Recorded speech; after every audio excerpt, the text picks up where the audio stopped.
Hello, welcome back. Metals and non metals के अंदर आज हम पढ़ेंगे occurrence of metals. Occurrence of metals, इसका मतलब ये है कि मेटल्स आपको मिलते हैं कहाँ से। नेचुरली हमको मेटल्स अर्थ से मिलते हैं। अर्थ में भी कहाँ से मिलते हैं? अर्थ की क्रस्ट से मिलते हैं। एंड सेकेंडली हमको मिलते हैं सी के अंदर मिलते हैं। जो अर्थ क्रस्ट से मिलते हैं उन्हें हम क्या बोलते हैं? मिनरल्स बोलते हैं। क्या बोलते हैं भाई?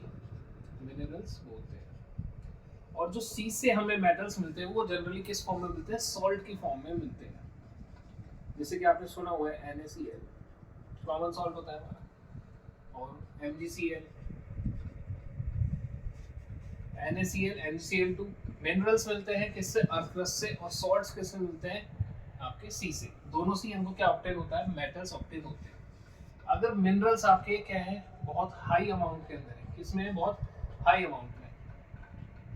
तो उसको हम क्या बोलते हैं फिर? मेटल ओर बोलते हैं। क्या बोलते हैं? मेटल ओर। मतलब आपके जिस जगह मिनरल प्रेजेंट है वहां पे एक ही मेटल क्या है? बहुत ज्यादा अमाउंट के अंदर है, हाई अमाउंट के अंदर है, तो फिर उसको क्या बोला जाता है? मेटल ओर। मेटल और मतलब इम्प्योर फॉर्म ऑफ मेटल, कि वहां पे वो मेटल सबसे ज्यादा है लेकिन उसके साथ में और भी मेटल हो सकता है, फिर और भी other type of impurities, non metal और कुछ भी हो सकता है। तो उसको हम क्या बोलते हैं? फिर मेटल और बोलते हैं। अब ये तो मिलने की तो बात होगी। अब हम जब इन मेटल्स को देखते हैं तो हमें डायरेक्टली उस फॉर्म में नहीं मिलते जिसको हम देखते हैं। जैसे कि हमने आयरन देखा तो हमको डायरेक्ट आयरन ऐसे कैसे नहीं मिल जाता कि हमने आयरन निकाला, आयरन की रॉड बना। उसको हमें पहले प्योरीफाई करना पड़ता है, मतलब एक्सट्रैक्ट करना पड़ता है कि उस फॉर्म के अंदर हम उसको यूज कर सकें, जिससे हम उसका यूटिलाइजेशन कर सकें। तो ऑकरेंस ऑफ मेटल तो आपके कहाँ से हो गया? अर्थ से और सी से। अब आगे बात किसकी है? हमारे एक्सट्रैक्शन ऑफ मेटल्स की, कि हम मेटल्स को एक्सट्रैक्ट कैसे करते हैं। जब हम ये मिनरल्स की या सॉल्ट की फॉर्म में मिलते हैं तो हम इन्हें किस तरीके से प्योर फॉर्म के अंदर कन्वर्ट करते हैं। मतलब मेटल्स को इम्प्योर फॉर्म से प्योर फॉर्म में कन्वर्ट करने की बात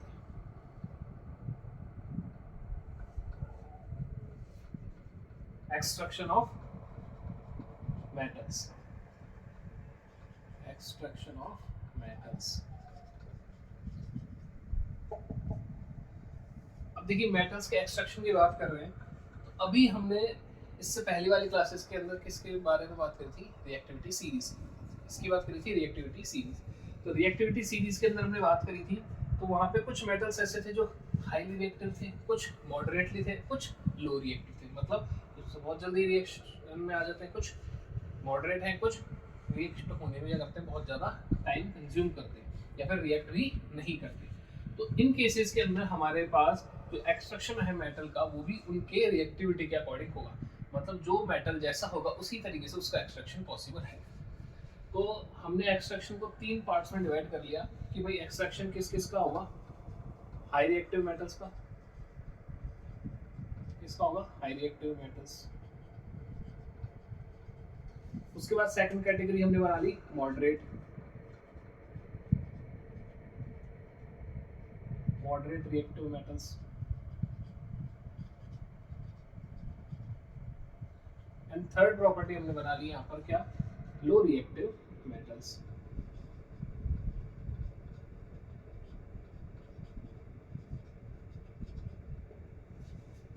अब इन तीनों के ही क्या है? हमारे एक्सट्रैक्शन के अलग अलग प्रोसेसेस हैं। वो तीनों ही प्रोसेसेस को हम पढ़ेंगे और देखेंगे कि सबसे इजीली कौन सा एक्सट्रैक्ट हो जाता है, किसको एक्सट्रैक्शन के लिए ज़्यादा मेहनत की जरूरत है। तो एक्सट्रैक्शन को हमने पहले डिवाइड कर लिया किसके अकॉर्डिंग? रिएक्टिविटी के अकॉर्डिंग। कि कुछ मेटल जो हाई रिएक्टिव है उनका अलग प्रोसीजर होगा, जो मॉडरेट है उनका अलग होगा, और जो लो रिएक्टिव है उनका अलग अलग प्रोसेस होगा। तो एक्सट्रैक्शन के लिए हमने इनको डिवाइड।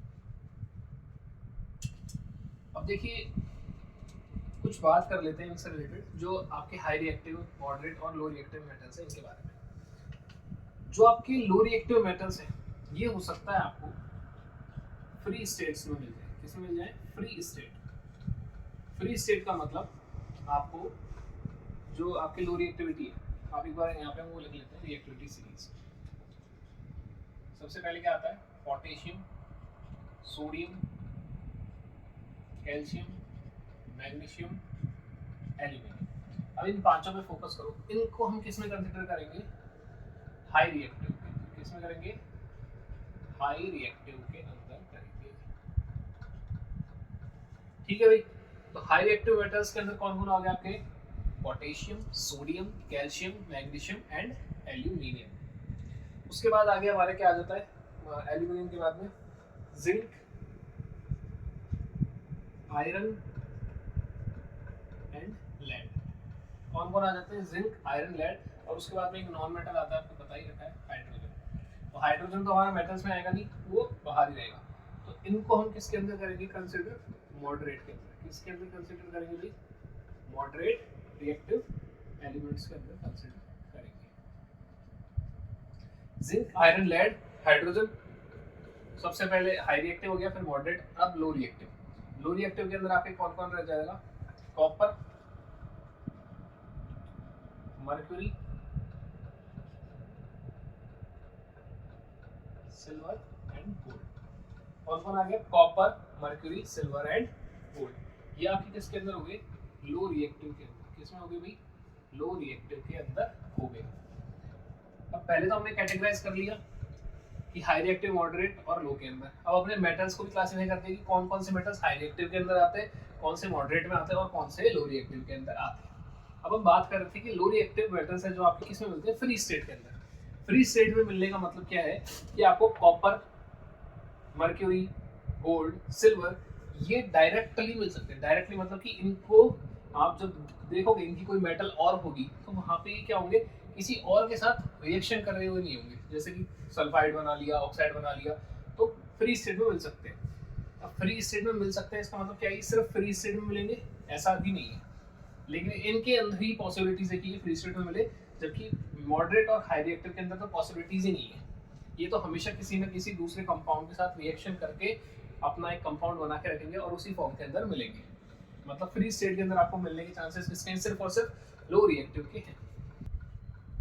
हाँ, लो रिएक्टिव किसमें मिलेंगे? आपको फ्री स्टेट में मिल सकते हैं। जैसे कि अगर मैं फ्री स्टेट के अंदर बात करूँ, कॉपर मिल सकता है आपको फ्री स्टेट के अंदर, सिल्वर मिल सकता है आपको, गोल्ड मिल सकता है आपको, मर्क्यूरी मिल सकता है आपको, और प्लेटिनम भी है। वो हमारे रिएक्टिविटी सीरीज में नहीं है, लेकिन ये भी क्या है? लो रिएक्टिव मेटल्स में आता है। प्लेटिनम भी हो सकता है। लेकिन साथ के साथ में आप देखोगे कि आपको कॉपर और सिल्वर ये किस फॉर्म में मिल जाते हैं? सल्फाइड्स की फॉर्म में भी मिल जाते हैं। सल्फाइड्स मतलब ये किसके साथ रिएक्ट होंगे? सल्फाइड के साथ रिएक्टेड आपको मिल सकते हैं। तो फ्री स्टेट में भी मिल सकते हैं और सल्फाइड, ऑक्साइड्स या फिर और किसी भी कंपाउंडेड फॉर्म के अंदर मिल सकते हैं। अब बात करते हैं इसकी मॉडरेट की। मॉडरेट आपके जनरली क्या होंगे? Sulphides, oxides, sulphides, oxides, carbonates, इन सब के अंदर आपको कंपाउंडेड फॉर्म में मिल सकते हैं। सल्फाइड्स, ऑक्साइड्स, कार्बोनेट्स, इन सब की कंपाउंडेड फॉर्म के अंदर ये मिल सकते हैं। और जो आपके हाई रिएक्टिव मेटल है, जो आपके sodium, potassium, calcium, magnesium, aluminium, ये सॉल्ट की फॉर्म्स में ज्यादातर आपको मिल सकते हैं। सॉल्ट आपका किसी भी चीज के साथ मिल सकता है, तो सॉल्ट की फॉर्म में आपको मिल सकते हैं। अब बात करते हैं इनके एक्सट्रैक्शंस की। किसकी बात करते हैं? इनके एक्सट्रैक्शन की बात करते हैं।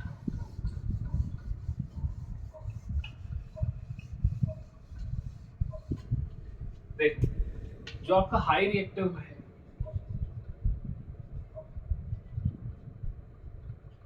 उसका एक्सट्रैक्शन तो कैसे होगा भाई? एक प्रोसेस है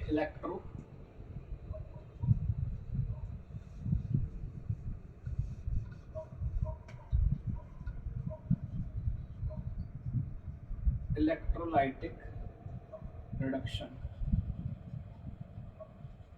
या फिर इलेक्ट्रोलाइसिस भी बोल सकते हो इसी को। हाई रिएक्टिव मेटल्स के लिए तो क्या करेंगे हम? इलेक्ट्रोलाइसिस का यूज करेंगे। फिर आ जाते हैं हमारे मॉडरेट। मॉडरेट रिएक्टिव के लिए आप क्या करोगे? मॉडरेट रिएक्टिव के अंदर आप दो प्रोसेसेस का यूज करते हो।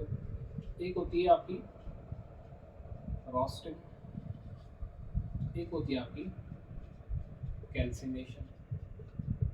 इसके अलावा और भी रिडक्शन, डिस्प्लेसमेंट, वो जब हम इसको आगे और फर्दर डिटेल पढ़ेंगे तब बात करेंगे। ये जनरल जो आपके एकदम स्पेसिफिक किसके लिए? एक्सट्रैक्शंस के लिए ही यूज किए जाते हैं। जब मेटल ओर्स निकलती है वहां की बात चलती है।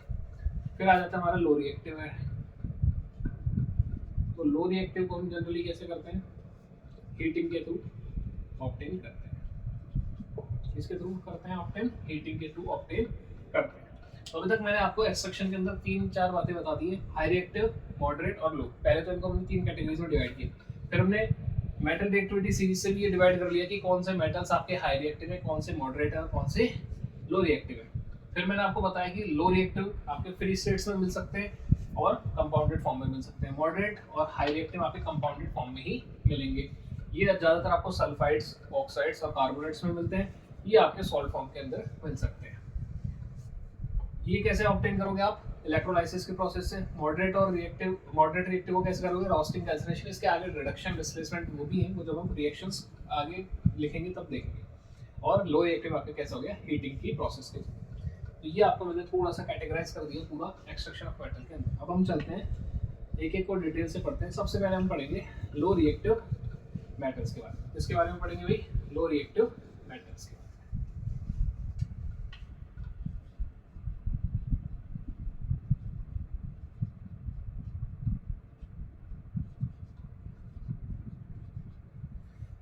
यूज क्या करते हैं हम एक्सट्रैक्शन के लिए? यहाँ पे हीटिंग। क्या करते हैं भाई? हीटिंग। अब हीटिंग भी क्या करेंगे? अच्छी खासी करते हैं, क्योंकि अगर हीटिंग कम होगी तो रिएक्शन ही नहीं होगी, और रिएक्शन नहीं होगी तो आपका आगे मेटल ऑक्टेन हो नहीं पाएगा। जैसे कि एक एग्जांपल है आपका HgS प्लस, यहाँ क्या हो रही है? हीटिंग हो रही है।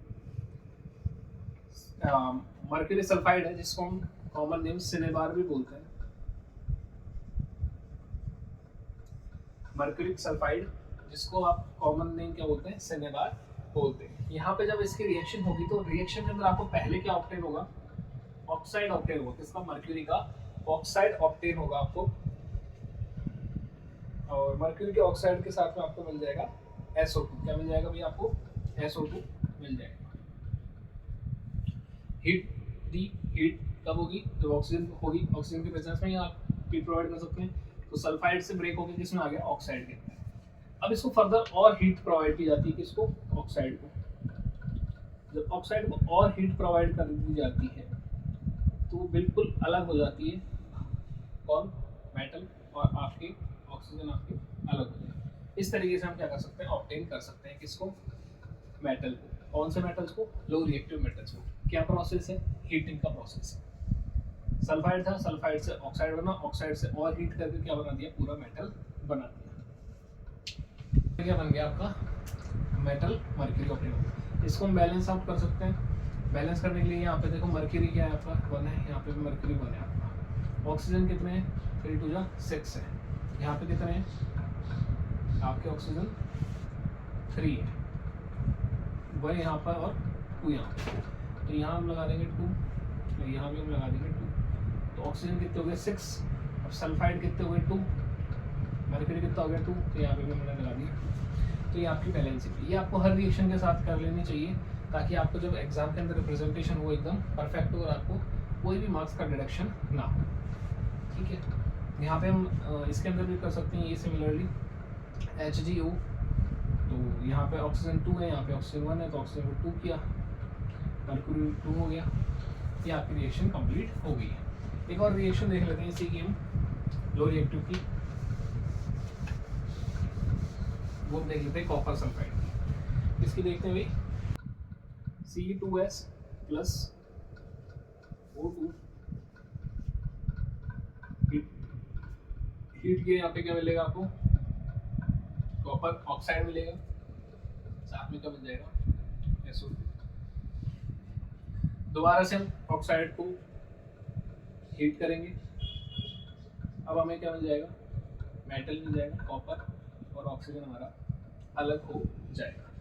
इस तरीके से हम लो रिएक्टिव मेटल्स के अंदर हीटिंग की प्रोसेस के थ्रू उनको कंटिन्यूस हीट करते करते कहाँ पे आ जाएंगे? मेटल के ऊपर आ जाएंगे, और हमें क्या मिल जाएगा? मेटल मिल जाएगा।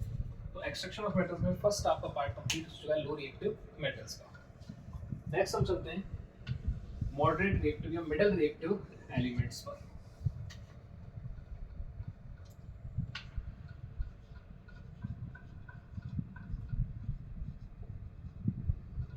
Moderate reactive metals. अब देखो मॉडरेट रिएक्टिव मेटल्स आपको मैंने अभी भी बताया किस फॉर्म में मिलते हैं, एक तो सल्फाइड्स में मिलते हैं, ऑक्साइड्स में मिलते हैं और कार्बोनेट्स में मिलते हैं। अब इसके अंदर दो इंटरेस्टिंग बातें हैं जो आपकी अभी मैंने आपको बताई थी कि भाई इसके अंदर कौन सी प्रोसेस यूज करते हैं, हम रोस्टिंग करते हैं और कैल्सिनेशन करते हैं। तो रोस्टिंग और कैल्सिनेशन स्पेशली आप कब यूज करते हो, जब वहां पे सल्फाइड्स हो और कार्बोनेट्स हो। क्या हो, सल्फाइड्स और कार्बोनेट्स। एक तो यूज की जाएगी सल्फाइड्स के लिए और एक की यूज की जाएगी आपके कार्बोनेट्स के लिए।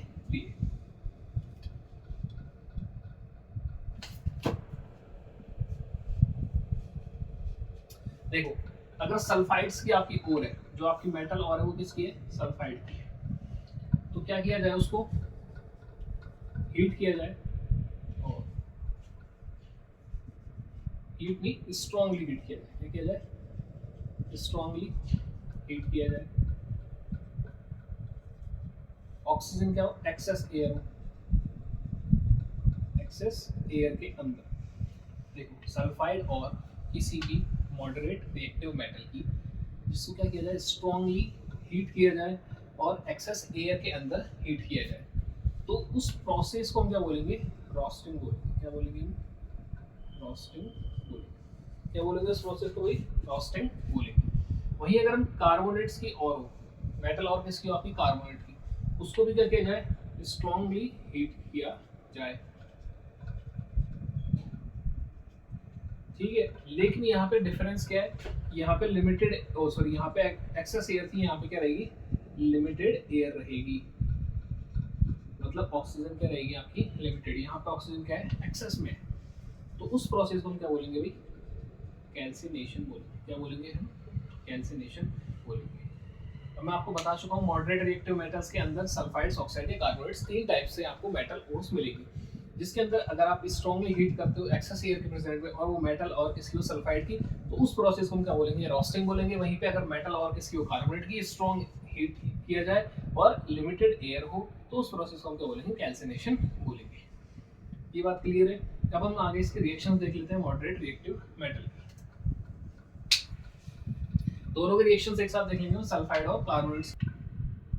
देखो जिंक, जिंक एक सल्फाइड फॉर्म में होता है, एक कार्बोनेट फॉर्म में।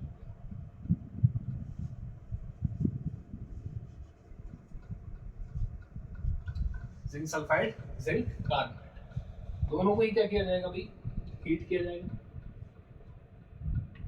यहाँ पे तो एक्सेस एयर होगी,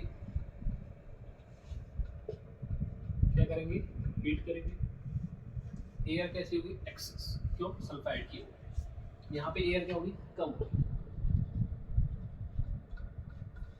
दोनों के अंदर जब आप इसको हीट करोगे तो आपको क्या मिलेगा, जिंक ऑक्साइड। जिंक ऑक्साइड क्या मिलेगा, जिंक का ऑक्साइड आपको मिल जाएगा।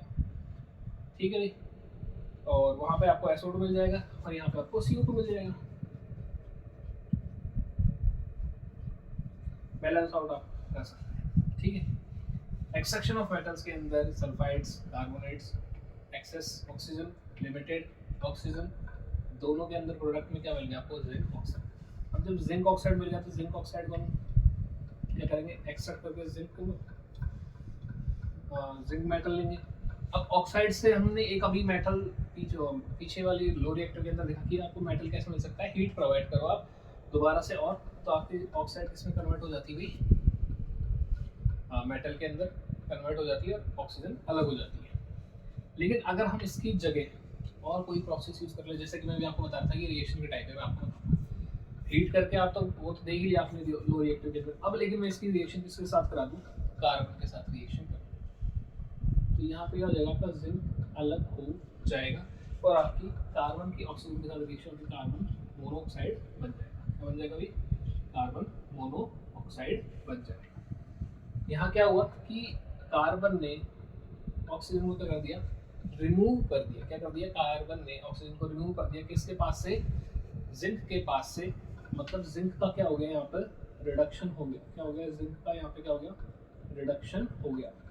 आपने पढ़ा हुआ है कि अगर ऑक्सीजन अटैच हो किसी मेटल के साथ या दूसरे एलिमेंट के साथ और वो वहां से हट के दूसरे जो रिएक्शन के अंदर दूसरा एलिमेंट है उसके साथ अटैच हो जाता है तो फर्स्ट मेटल का क्या हो जाएगा, फर्स्ट एलिमेंट का क्या हो जाएगा, रिडक्शन हो जाएगा। तो यहाँ पे कार्बन ने जिंक का रिडक्शन कर दिया, कैसे, ऑक्सीजन को हटा के, और खुद का क्या कर लिया, ऑक्सीडेशन, उसके साथ ऑक्सीजन मिल गया। तो मतलब हमको ये समझ में आता है कि रिडक्शन की जो प्रोसेस है उसके थ्रू आप क्या कर सकते हो, मेटल को ऑब्टेन कर सकते हो। ठीक है, तो आपका एक प्रोसेस तो हो गया रोस्टिंग, दूसरा हो गया आपका कैल्सिनेशन। क्या हो गया भाई, कैल्सिनेशन। तीसरा अभी हमने देखा वो क्या हो गया आपका, रिडक्शन हो गया। क्या हो गया, रिडक्शन। ठीक है, ये कब होगा रिडक्शन, जब मोस्टली आपके ऑक्साइड होगा, मोस्टली नहीं हमेशा ऑक्साइड होगा, क्योंकि आपका ऑक्सीडेशन रिडक्शन कब होगा, या तो हाइड्रोजन या ऑक्सीजन दोनों के डिस्प्लेसमेंट जब होते हैं तभी क्या होता है, आपका ऑक्सीडेशन रिडक्शन होता है। तो रिडक्शन आपका कब होगा, जब ऑक्साइड की फॉर्म में प्रेजेंट हो। तो आपको पहले रोस्टिंग और कैल्सिनेशन करके क्या करना पड़ेगा, ऑक्साइड बनाना पड़ेगा, उसके बाद आप इसको यूज कर सकते हो, रिडक्शन को यूज कर सकते हो। इसके अलावा एक और भी मेथड है जिसके थ्रू आप क्या कर सकते हो, मेटल को ऑब्टेन कर सकते हो, जो आपके इसमें आते हैं मॉडरेट रिएक्टिव एलिमेंट्स में आते हैं, और वो आपका क्या है, डिस्प्लेसमेंट रिएक्शन। जो आपके चैप्टर फर्स्ट में आप ऑलरेडी पढ़ चुके हो, डिस्प्लेसमेंट रिएक्शन। तो डिस्प्लेसमेंट रिएक्शन के थ्रू भी आप क्या कर सकते हो, मेटल को ऑब्टेन कर सकते हो। सिंपल सी बात है, आपको क्या करना है, जो भी आपका मॉडरेट मेटल है उसके साथ रिएक्शन किसी करा देनी है, हाई रिएक्टिव मेटल की रिएक्शन करा देनी है। तो हाई रिएक्टिव मेटल क्या करेगा, डिस्प्लेसमेंट की प्रोसेस कर देगा, और जो लो रिएक्टिव मेटल है वो आपका एकदम अलग हो जाएगा। जैसे कि MnO2, Mn से ऊपर कोई भी इनमें से कोई भी आप ले सकते हो। जैसे कि आपने ले लिया, मान लीजिए एल्यूमिनियम ले लिया, एल्यूमिनियम के साथ रिएक्शन होगी तो एल्यूमिनियम का तो क्या बन जाएगा, ऑक्साइड, और आपका मैग्नीज अलग हो जाएगा। मैग्नीज ऑक्साइड को रिएक्ट करवाए किसके साथ, एल्यूमिनियम के साथ, जो कि क्या है, हाई रिएक्टिव मेटल। उसने डिस्प्लेसमेंट किया, डिस्प्लेसमेंट के रिजल्ट में क्या है, आपका मैग्नीज अलग हो गया, और जो एल्यूमिनियम है उसने किसके साथ कंपाउंड बना लिया, ऑक्सीजन के साथ कंपाउंड बना लिया। ठीक है, ये आपके सारे मेथड्स हैं जो आप इसके अंदर यूज कर सकते हो, एक्सट्रैक्शन ऑफ मेटल, जो कौन से हैं, मॉडरेट रिएक्टिव मेटल्स, उनके साथ में आप इसको यूज कर सकते हो। तो लो रिएक्टिव के अंदर तो आप क्या करते हो, हीटिंग की प्रोसेस करते हो, क्योंकि वो जनरली या तो फ्री स्टेट में होंगे या फिर ऑक्साइड या सल्फाइड्स की स्टेट में आपको मिल सकते हैं। लो, उसके बाद हमने क्या पढ़ा, मॉडरेट। मॉडरेट आपको किसमें मिलता है, सल्फाइड, ऑक्साइड, कार्बोनेट। अगर सल्फाइड्स की बात करें तो सल्फाइड्स को अगर आप हीट करते हो, स्ट्रांगली हीट करते हो किसके अंदर, एक्सेस एयर के अंदर, तो उसको क्या बोलते हैं, रोस्टिंग बोलते हैं। और कार्बोनेट्स के ओर्स को अगर आप क्या करते हो, हीट करते हो स्ट्रांगली किसके अंदर, लिमिटेड एयर के अंदर, तो उस प्रोसेस को क्या बोलते हैं, कैल्सिनेशन बोलते हैं। उसके आगे हम जब ऑक्साइड की फॉर्म आ जाएगी तो ऑक्साइड्स की फॉर्म को हम किससे, रिडक्शन और डिस्प्लेसमेंट रिएक्शन के थ्रू क्या कर सकते हैं, मेटल को सेपरेट करने के लिए यूज कर सकते हैं। ओके, नेक्स्ट अब हम चलते हैं हाई रिएक्टिव मेटल्स के ऊपर। किसके ऊपर चलते हैं भाई, हाई रिएक्टिव मेटल्स के ऊपर। तीसरे एक्सट्रैक्शन हमारी किसकी होगी, हाई रिएक्टिव मेटल्स।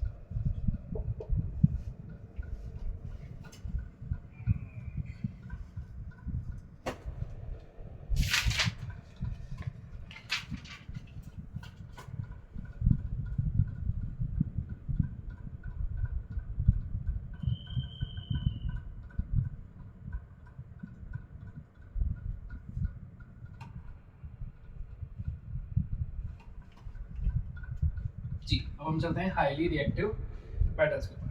अब देखो, जो हाई रिएक्टिव मेटल्स हैं उनको आप हीटिंग के थ्रू नहीं ऑब्टेन कर सकते। हीटिंग की प्रोसेस के थ्रू आप क्या नहीं कर सकते, इनको ऑब्टेन नहीं कर सकते।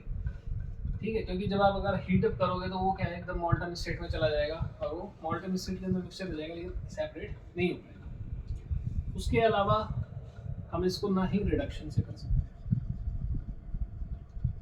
ये आपके दिमाग में ये भी ला सकते हैं कि रिडक्शन भी तो एक प्रोसेस है, उसके थ्रू कर सकते हैं। रिडक्शन के थ्रू इसलिए नहीं कर सकते कि हम रिडक्शन के अंदर किसको यूज कर रहे थे, कार्बन को कर रहे थे, और कार्बन की जो ऑक्सीजन एफिनिटी है, क्या है भाई, कार्बन की oxygen affinity is less than,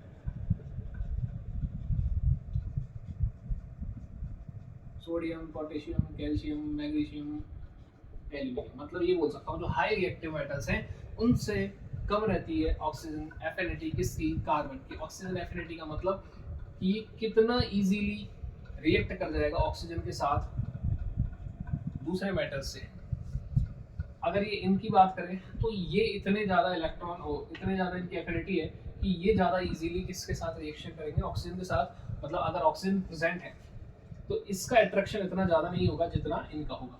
लेकिन अगर मॉडरेट की बात करते हैं तो मॉडरेट का अट्रैक्शन इतना ज़्यादा नहीं होता जितना कार्बन का होता है। तो वहाँ पर कार्बन क्या कर देता है, ऑक्सीजन को अपनी साइड अट्रैक्ट कर लेता है और रिडक्शन करके मेटल्स को अलग कर देता है। बट अगर हम किसकी बात करते हैं, हाई रिएक्टिव मेटल्स की, तो वहाँ पर आपकी ऑक्सीजन एफिनिटी क्या होती है, कम होती है कार्बन की, किससे, हाई रिएक्टिव मेटल से। तो रिडक्शन का प्रोसेस भी नहीं हो सकता, हीटिंग का प्रोसेस भी नहीं हो सकता। प्रोसेस मैंने अभी आपको बता दिया है कि आप प्रोसेस जो यूज करते हो वो क्या है भाई, आपका इलेक्ट्रोलाइटिक रिडक्शन। क्या है आपका प्रोसेस, इलेक्ट्रोलाइटिक रिडक्शन है, इलेक्ट्रोलाइटिक रिडक्शन। और देखिए इलेक्ट्रोलाइटिक रिडक्शन क्या है, सिंपल सा एक प्रोसेस है। आपने देखा होगा इस तरीके से हमने एक बीकर ले लिया, मान लीजिए बीकर के अंदर दो रॉड डालते हैं। बीकर ले लिया, बीकर के अंदर क्या डालते हैं, दो रॉड्स डालते हैं। एक पॉजिटिव रॉड होती है, एक नेगेटिव रॉड होती है। क्या होती है, एक पॉजिटिव रॉड होती है, एक नेगेटिव होती है। मान लीजिए ये पॉजिटिव है, ये नेगेटिव है। इनको एक सर्किट के थ्रू क्या कर दिया जाता है, कनेक्ट कर दिया जाता है। ये नेगेटिव।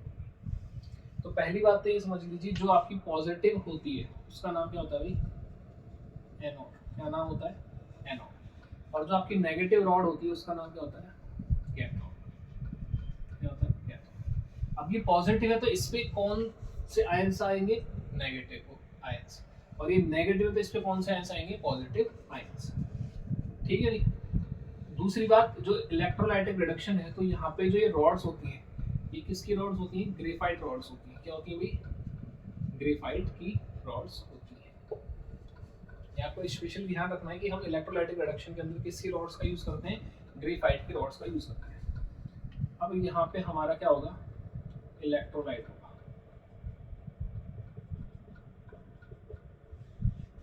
जो सॉल्यूशन यहाँ पे रहता है उसको हम क्या बोलते हैं, इलेक्ट्रोलाइट। क्या बोलते हैं भाई, इलेक्ट्रोलाइट। जैसे कि मान लीजिए यहाँ पे NaCl है। क्या है, NaCl। इलेक्ट्रोलाइट में क्या है हमारे पास, NaCl। NaCl आपका किस स्टेट में रहेगा, मोल्टन स्टेट में रहेगा। मोल्टन स्टेट का मतलब समझ गए, लिक्विड फॉर्म के अंदर रहेगा NaCl। मतलब NaCl अगर आप वैसे देखते हैं तो क्रिस्टल सॉलिड फॉर्म के अंदर होता है, बट जब इसको वाटर के साथ मिक्स कर दिया तो ये कैसी स्टेट में आ गया, मोल्टन स्टेट के अंदर आ गया। पिघली हुई स्टेट का मतलब होता है मोल्टन, मेल्टेड स्टेट मतलब। ठीक है, तो NaCl होगा। अब इसके अंदर जब क्या होगा, करंट को पास किया जाएगा। किसको पास किया जाएगा, करंट को पास किया जाएगा। तो ये इलेक्ट्रोलाइट के अंदर क्या होगा, करंट पास होगा। तो Na और Cl दोनों के आयंस क्या हो जाएंगे, अलग अलग हो जाएंगे। दोनों जो कंपाउंडेड फॉर्म में है वो किस में आ जाएंगे, अलग फॉर्म में। एक बन जाएगा Na+, एक बन जाएगा Cl-। क्या बन जाएगा, Na+, एक बन जाएगा Cl-। तो Na+ तो कहाँ जाएगा, कैथोड पे, और Cl कहाँ जाएगा, एनोड पे। Cl- anode, Na+ cathode. और धीरे धीरे धीरे करके पूरी लेयर यहाँ पर किसकी, Na की आ जाएगी, और यहाँ पर Cl की। तो हमें चाहिए मेटल, तो हमने इस तरीके से मेटल को क्या कर लिया, एक्सट्रैक्ट कर लिया। जो आपकी कैथोड है उसके ऊपर कौन डिपॉजिट हो गया, आपका मेटल, और आपको क्या ऑब्टेन हो गया, मेटल ऑब्टेन हो गया। किस प्रोसेस के थ्रू, इलेक्ट्रोलाइटिक रिडक्शन के थ्रू। किसके अंदर करते हैं हम, हाईली रिएक्टिव मेटल्स के अंदर हम करते हैं इस प्रोसेस को। बहुत सिंपल सा है। आप इसको जब आंसर करें तो इसको थोड़ा डिटेल लिखें, उसके अंदर सिर्फ इतना डायग्राम बनाने से काम नहीं चलेगा, उसको लिखना भी है। जितनी भी बातें मैंने बोली है वो वहाँ पे आप उनको क्लियरली मेंशन करें कि एनोड है, कैथोड है, फिर वहाँ पे आपकी रॉड्स ग्रेफाइट्स की हैं, फिर आपका इलेक्ट्रोलाइट होता है। इलेक्ट्रोलाइट के अंदर करंट पास होगा, करंट पास करने के बाद आयंस जनरेट होंगे।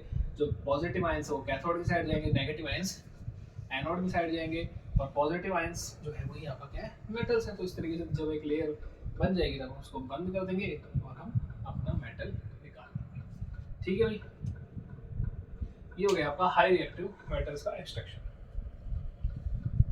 और इसके आगे चलते हैं, एक टॉपिक है उसके ऊपर।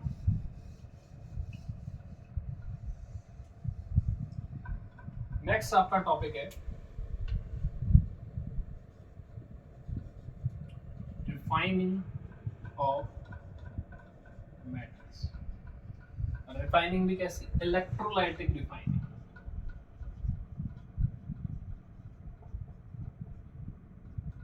Electrolytic refining of metals. अभी हमने जो इलेक्ट्रोलाइटिक रिडक्शन पढ़ा है काफी मिलता जुलता है उससे, तो इसको समझने में बिल्कुल इजी रहेगा, ये कुछ अलग नहीं। अब आपको यहाँ पे क्या करना है, थोड़ी सी चीजें जो हमने अभी बनाई उसके अंदर थोड़ा थोड़ा क्या करना है, चेंज करना है और समझना है। यही हमारा सिमिलरली ऐसे कि ऐसे बीकर रहेगा। अब इसके अंदर क्या इंपॉर्टेंट और अलग फैक्टर्स हैं उसको देखिए। एक हमारा कैथोड हो जाएगा, एक हमारा एनोड।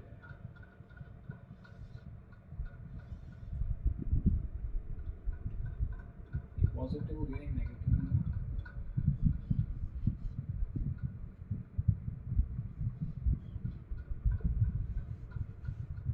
ये आपका क्या है, कैथोड। यहाँ पे इंपॉर्टेंट बात यही है सबसे पहले कि कैथोड जो आपका है वो क्या होगा, प्योर मेटल का होगा। अब प्योर मेटल का मतलब क्या है सर, प्योर ही होता है मेटल या फिर इम्प्योर होता है? देखो प्योर मेटल का मतलब जैसे कि आपको यहाँ पे कॉपर निकालना है, क्या निकालना है भाई, कॉपर का मेटल आपको प्योर फॉर्म के अंदर चाहिए, रिफाइन करने मतलब उसको प्योर फॉर्म के अंदर। तो जो आपको मेटल जो निकालना है उसकी प्योर फॉर्म की ऑलरेडी एक मेटल की रॉड आप यहाँ पे लगाओगे कैथोड की जगह पे, सॉरी एनोड की, कैथोड की जगह पे, सॉरी मैंने साइंस उल्टे लगा दिया, कैथोड की जगह पर। ठीक है, कैथोड की जगह पे क्या हो जाएगा, आपकी प्योर मेटल की रॉड रहेगी।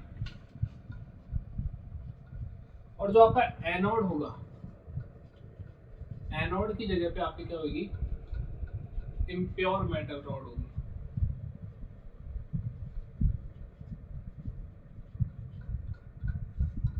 ठीक है, ये आपकी मान लो आपने ओर से लेके आए, सीधा उसको यूज कर रहे हो, यहाँ पे आप क्या कर रहे हो, प्योर एकदम जो ऑलरेडी आपके पास निकली हुई है उसको आपने यूज करना है किसके जगह, कैथोड की जगह। ये आपका क्या होगा, इलेक्ट्रोलाइट होगा। क्या होगा भाई, इलेक्ट्रोलाइट।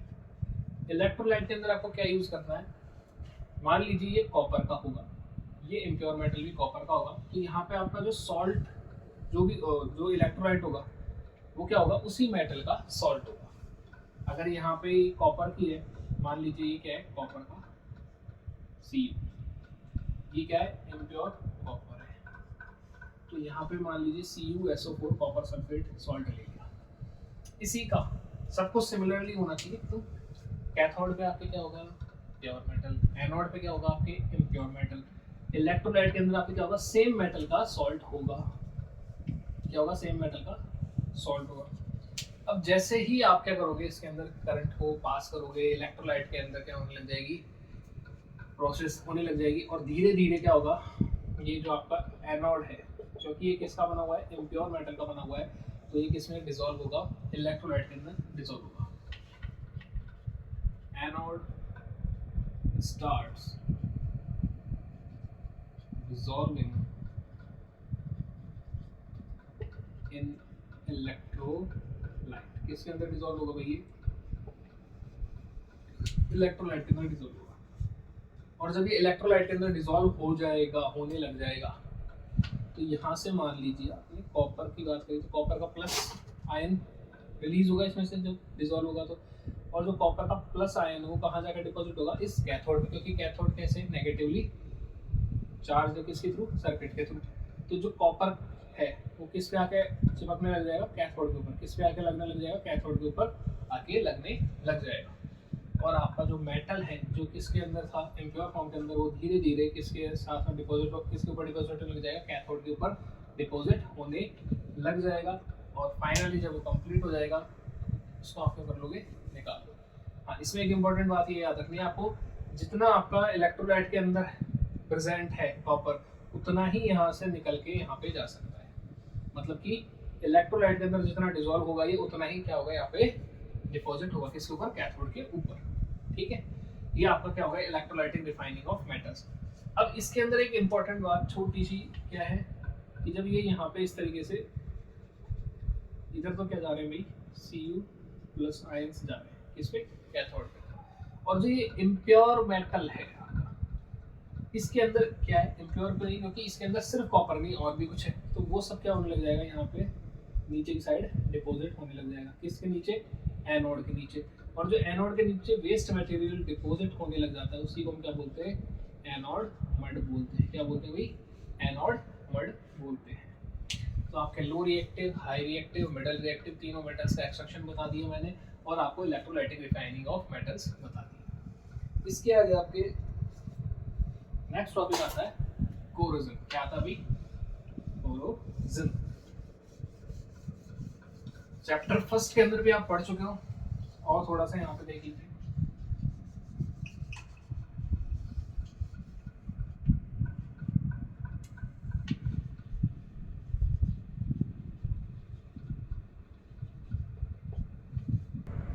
हाँ जी, किसकी बात कर रहे हैं हम, कोरोजन की। कोरोजन का मतलब क्या है कि जब भी किसी मेटल के साथ रिएक्शन करके, रिएक्शन किसी भी चीज की हो सकती है, बट उस मेटल के साथ रिएक्शन होने के बाद उस मेटल का क्या हो जाए, डिके होना चालू हो जाए। क्या होने लग जाए, metal decay, metal starts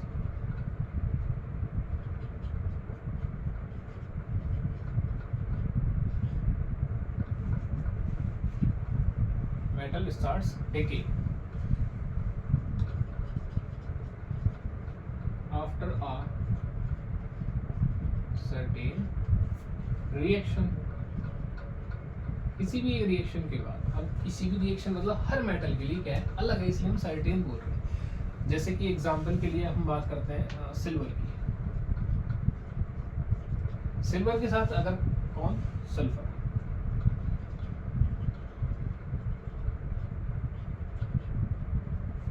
when sulfur reacts with silver,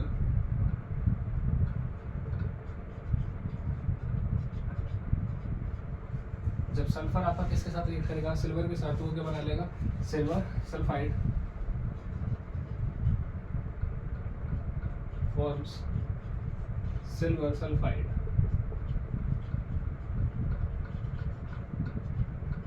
और जब सिल्वर सल्फाइड बन जाता है तो सिल्वर के ऊपर क्या आ जाती है, ग्रीन सॉरी ब्लैक कलर की कोटिंग आ जाती है। क्या आ जाती है, ब्लैक कोटिंग आ जाती है। और उस ब्लैक कोटिंग की वजह से सिल्वर क्या होने लग जाता है, डल होने लग जाता है और धीरे धीरे डिके होने लग जाता है। ठीक है, तो सिल्वर का कोरोजन किसकी वजह से होता है भाई, सल्फर के साथ रिएक्शन होने की वजह से होता है। किसके साथ होता है, सल्फर के साथ। अगर सिल्वर का रिएक्शन होगा तो वहां पे क्या हो जाएगा, सल्फर, सिल्वर का कोरोजन हो जाएगा। ऐसे ही अगर हम बात करें किसकी, कॉपर की। कॉपर अगर किसके साथ रिएक्शन कर लेगा, मॉइस्ट CO2 के साथ। किसके साथ, मॉइस्ट CO2 के साथ। और मॉइस्ट CO2 के साथ रिएक्शन करके कॉपर क्या बना लेगा, कॉपर कार्बोनेट बना लेगा। क्या बना लेगा, कॉपर कार्बोनेट। ठीक है, कॉपर कार्बोनेट जैसे ही बन जाएगा वैसे ही कॉपर के ऊपर क्या आ जाएगी, एक कॉपर किसके साथ आपका, मॉइस्ट CO2 के साथ रिएक्ट करेगा, इससे क्या बनाएगा, कॉपर कार्बोनेट, और उसके ऊपर क्या आ जाएगी, ग्रीन कलर की कोटिंग, और इसी को हम क्या बोलते हैं, कोरोजन ऑफ कॉपर बोलते हैं। सिमिलरली एक आपने बहुत कॉमन सुना है, रस्टिंग ऑफ आयरन। क्या सुना है, रस्टिंग ऑफ आयरन। तो आयरन का कोरोजन क्या होता है, आयरन, आयरन की रिएक्शन किसके साथ हो जाती है, मॉइस्ट O2 मतलब मॉइस्चर है, तो वहां पे क्या बन जाएगी आपकी, आयरन ऑक्साइड बन जाएगी। क्या बन जाएगी भाई, आयरन ऑक्साइड बन जाएगी। और इसके ऊपर रेडिश ब्राउन, ऐसी रेडिश ब्राउन कलर की क्या आ जाएगी, कोटिंग आ जाएगी। और इसी को हम क्या बोलते हैं, रस्टिंग ऑफ आयरन भी बोलते हैं। क्या बोलते हैं, रस्टिंग ऑफ आयरन। ठीक है भाई, अब ये तो हुई कोरोजन की बात। अब कोरोजन को क्या हम रोक भी सकते हैं क्या, कि ऐसा हो कुछ, कोरोजन होगी ना। So yes, we can prevent corrosion. So our next topic is prevention of corrosion.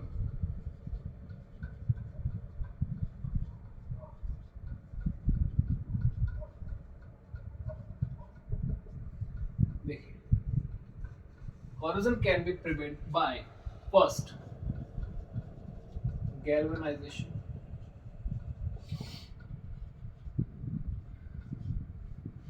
Second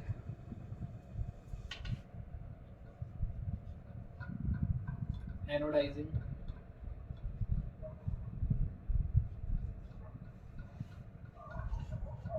galvanisation के अंदर आप देखिए यहाँ पे क्या होता है, अ थिन जिंक लेयर,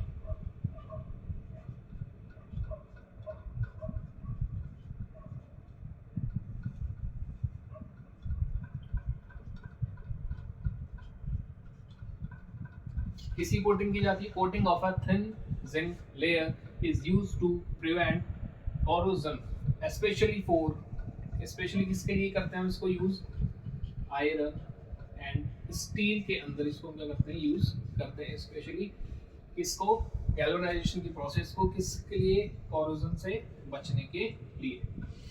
उसके बाद में एनोडाइजिंग, अभी आपने देखा कि एनोडाइजिंग के अंदर हमने जब इलेक्ट्रोलाइटिक प्रोसेस कराते हैं तो एनोड के ऊपर कुछ क्या हो जाएगा, डिपॉजिट हो जाएगा, कुछ कैथोड के ऊपर डिपॉजिट हो जाएगा। तो सिमिलरली इसी तरीके से हम एक थिन लेयर, एक थिक लेयर किसकी डेवलप कर देंगे वहां पर, एनोड के ऊपर जो आपका मेटल होगा उसको एनोड की जगह पर रखेंगे और वहां पे एक थिक लेयर डेवलप कर देंगे दूसरे, जैसे कि जिंक की या एल्यूमिनियम की, जिसके थ्रू क्या ना हो, कोरोजन ना हो। एंड नेक्स्ट आपका क्या आ जाता है, क्रोम प्लेटिंग, और उसके बाद आपके क्या आ जाता है, एलॉयज। ये सबसे बेस्ट मेथड है किसी भी मेटल की कोरोजन को रोकने के लिए कि उसको किस फॉर्म में कन्वर्ट कर दिया जाए, एलॉय की फॉर्म में कन्वर्ट कर दिया जाए। अब एलॉयज क्या होते हैं, एलॉयज होमोजेनियस मिक्सचर्स होते हैं,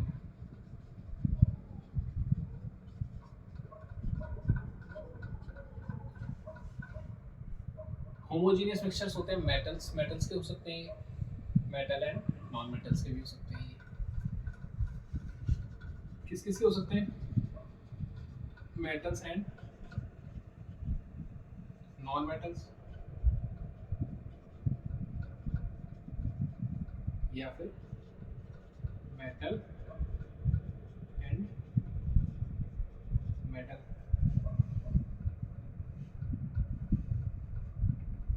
एलॉयज के अंदर आप क्या देखोगे कि जो आपका मिक्सचर होगा वो आपका जो फॉर्मर एलिमेंट है उसकी प्रॉपर्टी से क्या होगा, डिफरेंट। जैसे कि आयरन को मिक्स कर दिया किसके साथ, निकल और क्रोमियम के साथ, किसके साथ मिक्स कर दिया, निकल और क्रोमियम के साथ, तो वहां पे आपका जो नया प्रोडक्ट फॉर्म होगा वो क्या होगा, स्टेनलेस स्टील फॉर्म होगा, क्या होगा, स्टेनलेस स्टील।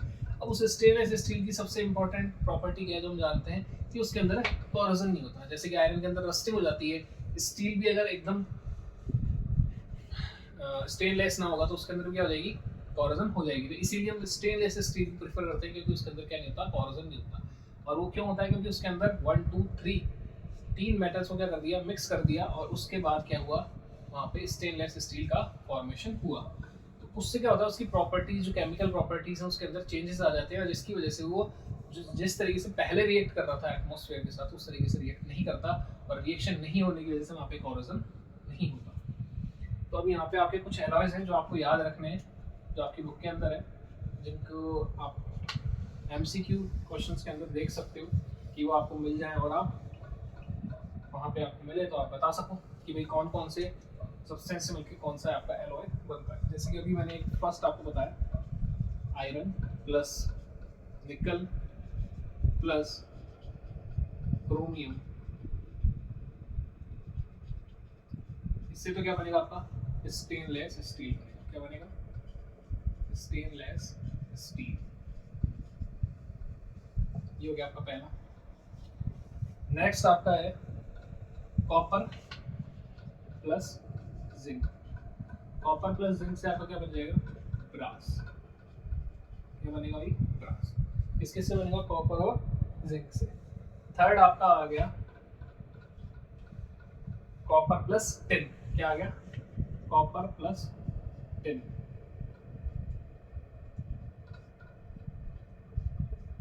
इससे क्या बनेगा आपका, ब्रोंज। एंड फोर्थ है आपका लेड प्लस टिन। इससे आपका क्या बनेगा, सोल्डर। सोल्डरिंग होती है वायर्स की, तो सोल्डरिंग जिस चीज़ से की जाती है उसको क्या बोलते हैं, सोल्डर। दिखने में कलर से सिल्वर जैसा होता है, आपने देखा होगा मेटल चिप जो आपकी सिलिकॉन चिप्स आती है उसके ऊपर लगा होता है, जहाँ पे वायरिंग या सर्किट्स को डायरेक्शन दी होती है उस जगह पे, तो वहाँ पे आप सोल्डर का यूज़ करते हैं। तो ये आपके कुछ एलॉयज हैं जो आपको पता होना चाहिए कि इनसे मिलके आपका जो न्यू फॉर्म ऑफ मेटल है वो ये बनते हैं, ये आपको याद होना चाहिए। आपका चैप्टर ऑल कंप्लीट, अब कुछ भी नहीं बचा इसके अंदर, अब आपको याद करना है और एग्जाम्स के लिए